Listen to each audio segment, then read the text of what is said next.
Sebuah berita langsung sekurang-kurangnya dia harus memuat 3 bagian. Ya, setelah judul, kemudian pembukaan atau lead atau teras berita. Ya, teras kayak teras di rumah itu ya, jadi bagian paling depan dari sebuah bangunan atau rumah, teras berita atau lead. Kemudian tubuh atau body, ya, atau body text kadang-kadang bisa disebutkan demikian, atau badan berita. Dan yang terakhir adalah penutup atau closing. Nah, teman-teman perhatikan bahwa di dalam berita langsung atau straight news itu strukturnya piramida terbalik. Artinya piramida terbalik adalah bagian yang paling atas itu paling penting, semakin ke bawah semakin tidak penting. Sehingga tidak dibaca pun tidak apa-apa. Mengapa kok formatnya begitu? Karena ini terkait dengan sejarah jurnalisme itu sendiri. Kita kan mulainya dari media cetak ya, berita langsung itu mulainya dari media cetak, dan seringkali media cetak itu kan ada keterbatasan tempat ya, ukurannya sentimeter kolom. Jadi kalau wartawan itu menulis satu berita itu panjang sekali, kemudian ternyata ruangnya tidak cukup dan dia pasti akan dipotong oleh layouter atau oleh penata letak halamannya. Dia akan dipotong dan memotongnya bukan dari atas tapi dari bawah. Karena itu, seorang wartawan harus menempatkan informasi yang paling penting dari atas, semakin ke bawah semakin tidak penting. Sehingga kalau nanti kepotong, itu orang tidak kehilangan informasi yang terpenting. Nah, itu karena tradisi dari media cetak. Nah, kalau nanti kita akan belajar ketika itu tradisi itu berubah ya, tradisi berubah artinya media cetak kemudian mulai berevolusi menjadi media online di portal berita dan sebagainya, maka seringkali ini sudah tidak berlaku lagi. Ya. Mengapa? Karena tidak ada keterbatasan tempat lagi, sehingga wartawan bisa menulis sebanyak mungkin. Tetapi menurut saya, masih saja tetap struktur piramida terbalik itu dibutuhkan, yaitu bukan lagi terkait alasannya supaya takut dipotong bagian belakangnya, tidak, tetapi untuk menarik perhatian orang itu memang bagian yang paling penting diletakkan di depan. Ya. Kemudian semakin ke bawah semakin tidak penting. Karena bagaimanapun juga justru ketika media online itu semakin banyak pilihan informasi yang bisa dibaca oleh seorang konsumen atau pembaca.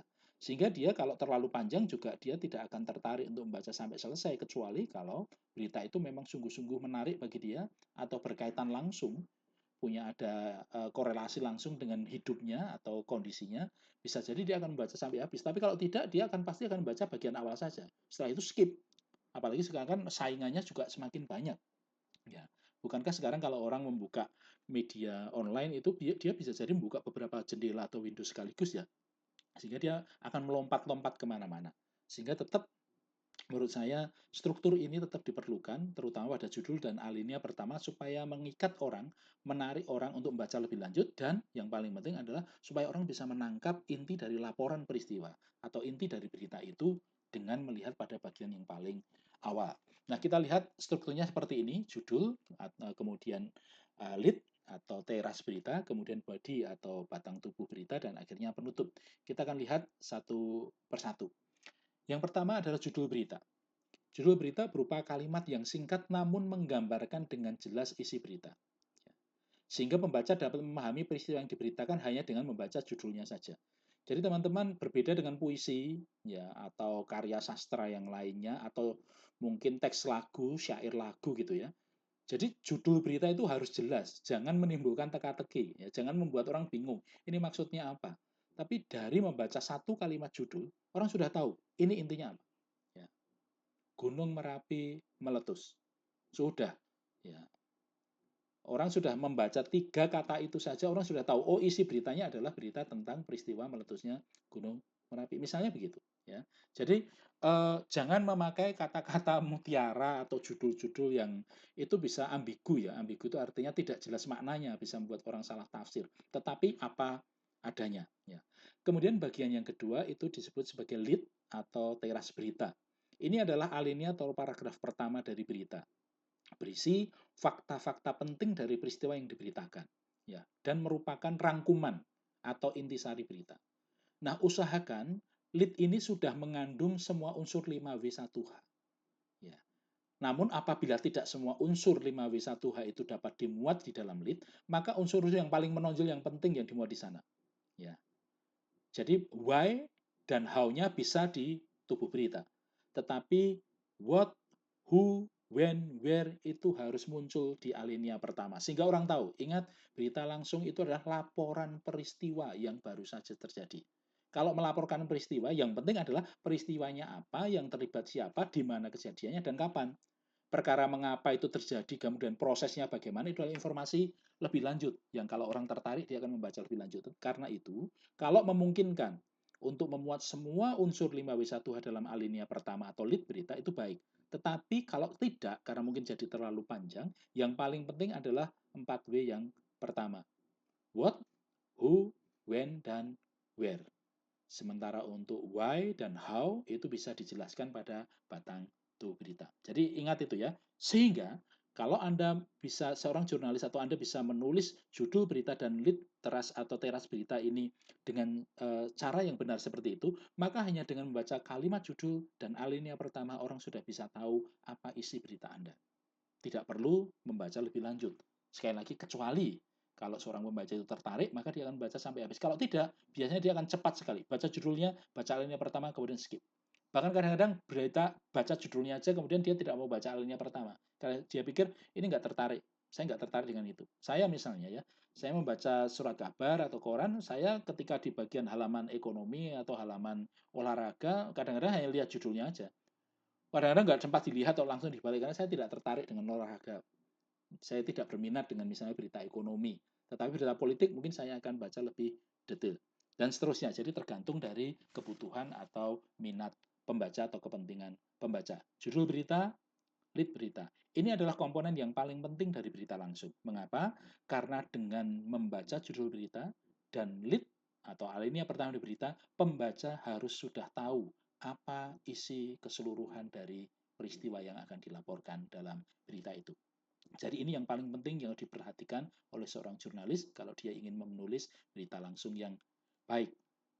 Nah, kemudian kita akan membicarakan lebih lanjut unsur yang berikutnya. Baik, sebelum masuk ke unsur berikutnya, kita lihat contoh dulu ya. Contoh judul dan lead ya.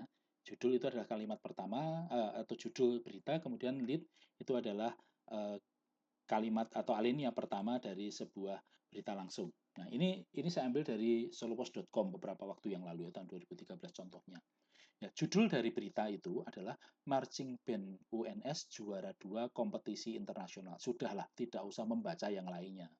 Hanya dengan membaca judulnya kita tahu berita ini mau memberitahu kita peristiwa bahwa Marching Band UNS mendapat meraih juara 2 dalam kompetisi internasional. Ya, itu saja. Kalau Anda tidak tertarik dengan marching band, Anda sukanya adalah bola voli, mungkin Anda nggak perlu membaca lebih lanjut. Tapi Anda tahu, oh, marching band UNS juara 2. Kalau ingin tahu lebih lanjut, baru membaca. Nah, kemudian ini alinea pertama. Perhatikan di alinea pertama, dimulai pasti dengan timeline ya. Ini ciri berita langsung atau street news. Solopost.com, Solo.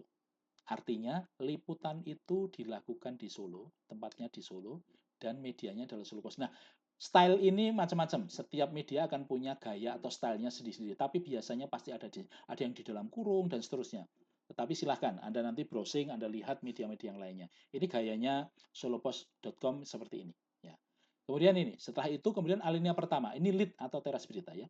Unit kegiatan mahasiswa UKM Marching Band MB Universitas 11 Maret UNS Solo menjadi juara kedua dalam kontes perkusi internasional lewat ajang Bandung Marching Band Competition atau BMBC 2013 yang digelar di Aula Gimnasium Universitas Pendidikan Indonesia UPI Bandung Sabtu 28 September 2013.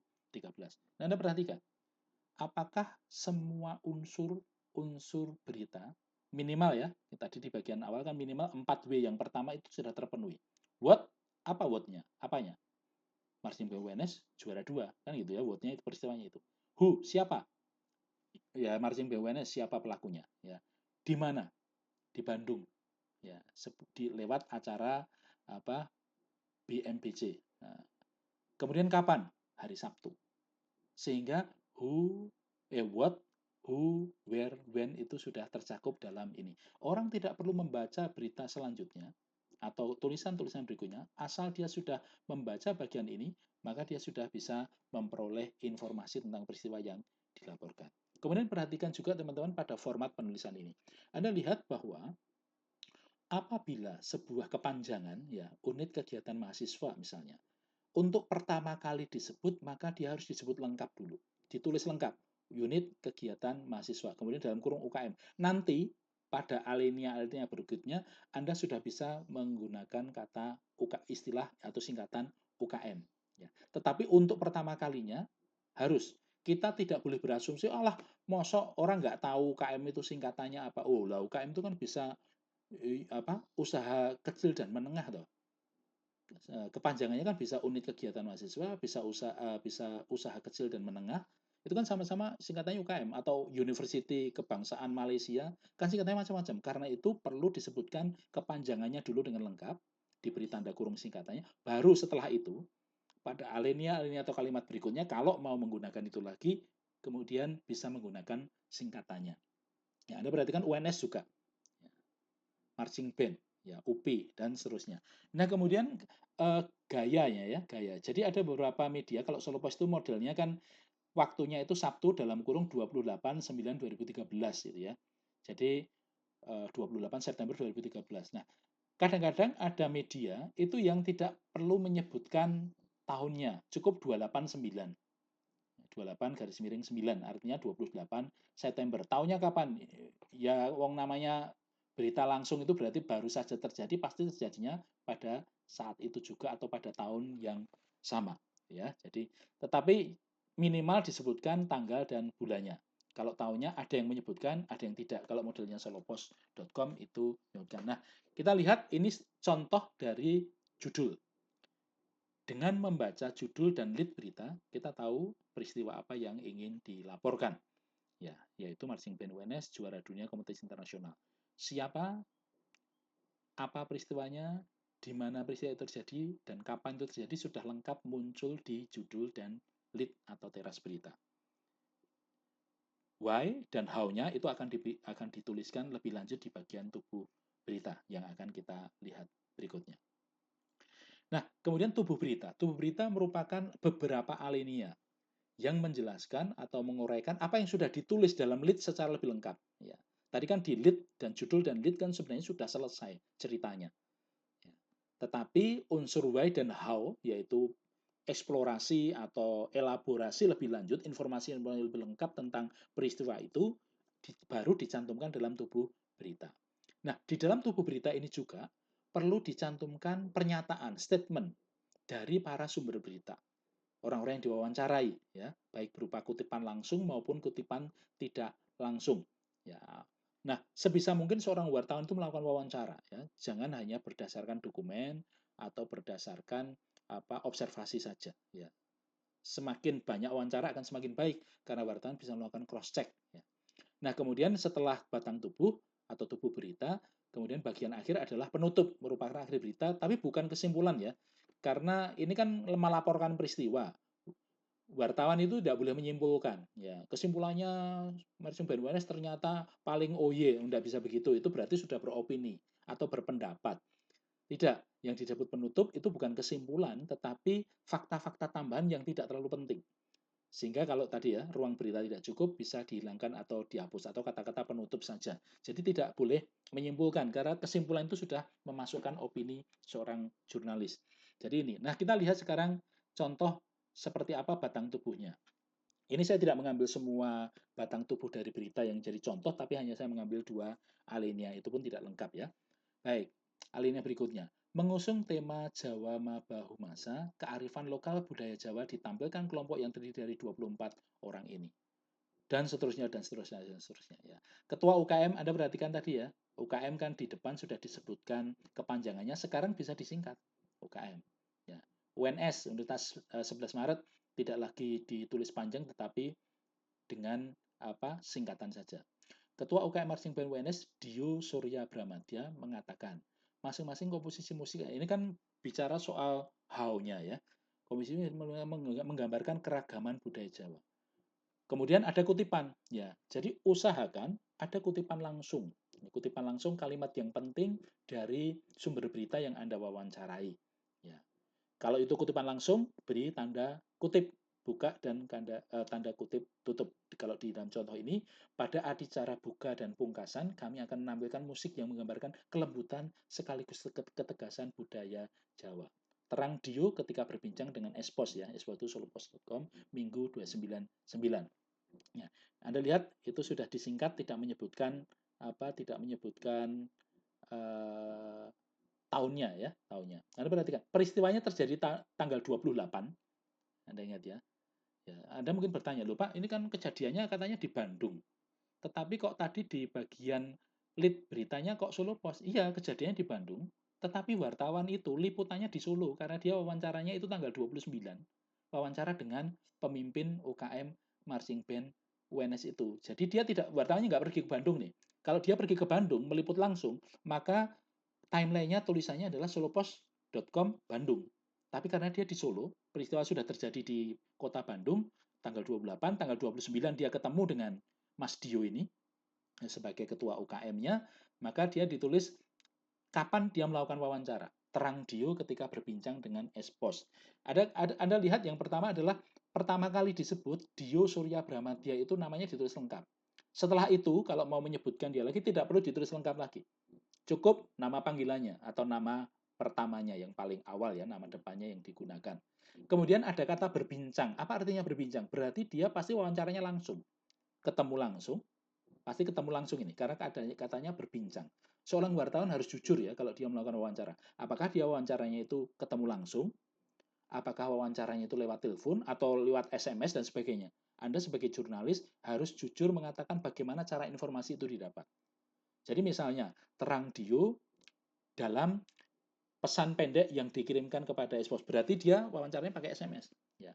Sehingga ketika berbincang, ditemui, itu artinya ketemu langsung. Tapi kalau terang Dio ketika dihubungi, oh berarti ini mungkin pakai telepon, tidak ketemu langsung. Jadi istilah-istilah atau kata-kata itu perlu diperhatikan, karena itu akan menunjukkan bagaimana cara wartawan mengumpulkan atau mendapatkan datanya.